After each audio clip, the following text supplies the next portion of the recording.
Kepeneğiyle, bıyığıyla has bir yörük var yanımıza. Bakalım kimmiş efendim? Tanıyabilir miyiz sizi? Benim ismim Hasan, lakabım Karabıçak. Öncelikle size hoş geldiniz diyorum. Ben yörüğüm, aslım, neslim yörük. Yörük halen de devam etmekteyim de. Aydın, Didim'de, Söke'de kışlar, 3 gün orada, 5 gün orada, ta Afyon'a, Kumalar Yaylası'na kadar gideriz. Kona, 3 gün orada, 5 gün orada konaklaya gideriz. Halen hayvancılık devam ediyor mu? Halen hayvancılığımda 7-800 geçimde devam ediyor. Geçiğin evde gidiyoruz. Traktörlerimiz var. Eskiden develerle konduk göçtük ama şimdi traktörlerle konup geçiyoruz. Çocuklarım da var tabii. Oğlanlarım ve gelinlerim. Eşim. Hep beraber gidiyorsunuz. Hep beraber. Kışın yerleşik düzendesiniz. Evet, kışın gidiyoruz köye, aynı çadırın içerisinden. Didim'de kışlıyorum. Yine çadırda mı kalıyorsunuz kışında? Kışında çadırda kalıyorum. Orada çadırı kuruyor, muhafaza yaparız. Mesela çocukların okulu, eğitimi nasıl oluyor? Onları, eşim okul zamanında köyde oku diyor. Ben halen yine malların başında çocuklarıma yönetim veriyorum. Hangi köyde kalıyorsunuz? Ben Kuyucak Başaran. Aydın Kuyucak. Aydın Kuyucak Başaran köyü. Köyünde Afyonluyum aslında yani. Çolovasındanım. Oraya geldik, oraya yerleştik. Evet, şimdi kepenek. Çobanların olmazsa olmazı. Kepenek olmazsa çobancılık olmaz. Biz bunu karda, kışta, yağmurda, yaşta gittiğimiz yerlerde kullandığımız bir kepenek. Bizim kepeneğimiz. Aslında küçük eviniz değil mi sizin? Küçük evimiz.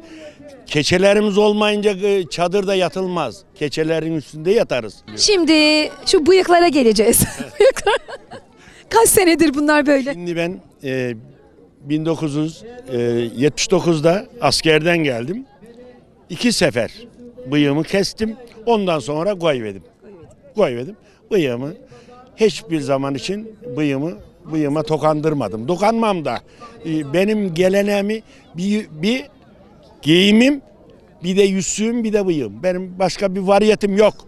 En büyük zenginliğim diyorsunuz. En büyük zenginim bu. Ve de burada da eşim de köyde durduğu için eşime de çok selam ediyorum. Çocuklarıma da selam ediyorum. Şimdi kapatmadan önce bir türkü isteyeceğim senden. Çobansın, sen mutlaka kaval da çalıyorsundur. O koyunları türkü de söylüyorsundur. Kapı geçti, geldi de geçti. Gel gibi of. Dadı da namağımda da kaldı. Of of bal gibi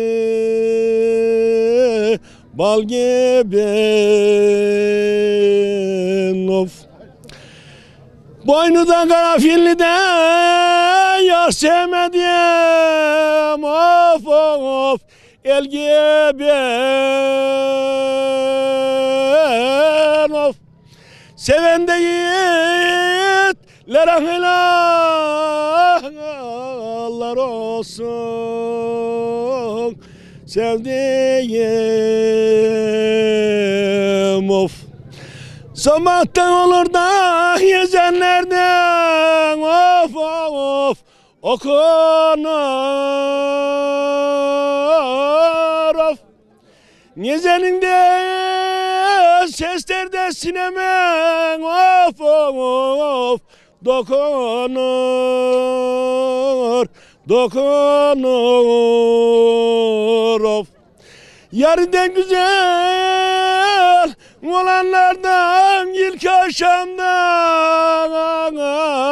sarılır of.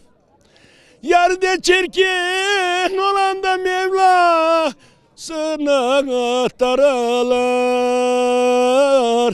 darılır. Bu kadar yetirsek. Ne güzel söylediniz. Kahvede gençlik geldi geçti, el gibi yel gibi. Sağ olun, var olun. Çok teşekkür ederiz.